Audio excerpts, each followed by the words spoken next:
Hi, my name is Mandy and I change lives and play dress up for a living. It is my hope that these videos help change your life in a positive way.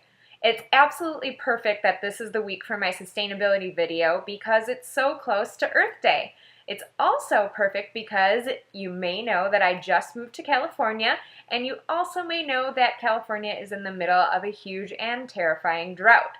Now, because of that, I thought I would give you a few ways that you can conserve water, whether you're living in California or not. It'll save you money and it's better for the earth overall. So, number one of my favorite stories is the first time that I brought my boyfriend home to meet my mom. My mom literally said, one of the first things she said to him was, if it's yellow, let it mellow. If it's brown, flush it down. So I think you can read a little bit more into that, but basically, you don't always have to flush the toilet, if you get my drift. Fortunately, it did not scare my boyfriend away.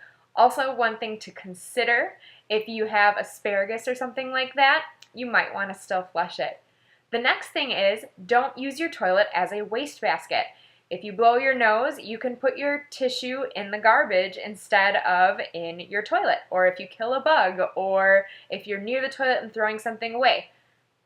Use something else, you don't have to flush it down. That's just a big waste of water for no reason. The next thing is to save running water. Now, this one might be a little bit confusing and it takes a little bit of work, but I promise you it's worth it. When you turn on the faucet to run the water to get the right temperature, you don't need to throw that away. It doesn't need to go down the drain. Grab a bucket or a pitcher or something and use that to water your plants. The next thing is, instead of doing that, you can make it even easier by having water that's the temperature that you want on hand.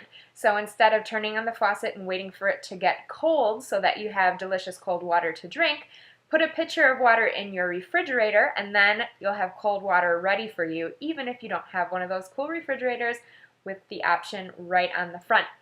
The next thing is, if you're trying to get the water ready for your shower and you want to get the right temperature, rather than turning the hot water up if you want it hotter, turn the cold water down. That'll be using less water overall, which will of course save water. And obviously if it's too cold, turn the cold down instead of turning the hot up. I don't know if I did that right, but I know you have the idea, because if you're watching me, you're pretty smart.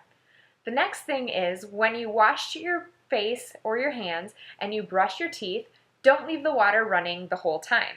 You can just get your hands or face or toothbrush wet, do your sudsing and lathering, and then turn the water back on when you rinse. So that saves water because it obviously does no good to have it keeping running the whole time.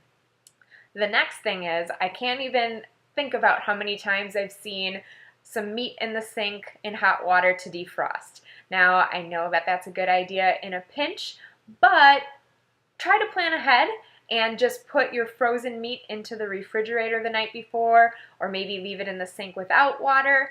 If you have a microwave, you can use the defrost feature on your microwave, but there's no need to bring water into the whole transaction of thawing out your meats. Next is, if you are lucky enough to have a dishwasher or you are doing laundry, try to only do full loads. It doesn't make sense to wash or run the dishwasher with just a couple things in it because it uses the same amount of water as if it was full. So you may as well wait and fill it up. If you need something in there, just hand wash it quickly. And of course, it's better to do that without leaving the water running the whole time. Same thing with the wash machine. You can, of course, select the size of the load, which helps, but I'd say wait until you have a full load before you do your laundry. Just buy a couple extra pairs of underwear so you can make it through the week. Finally, the last thing is another appliance-related tip. If you have a garbage disposal, that's fantastic. However, it uses a lot of water because you have to turn the water on before you turn the the disposal on. You have to turn it on during, and then you're supposed to leave it running for a little bit after. Instead, I recommend that you compost.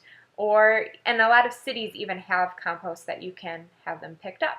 So just Google your city and compost and see if they have it. Otherwise, I'm sure there's other private services that you can use. I hope you enjoyed my 10 tips on how to conserve water. Please share this with as many people as possible. I really want to make a big impact both on planet Earth and on other people's lives and water bills. And as always, have a sparkly day. Bye-bye.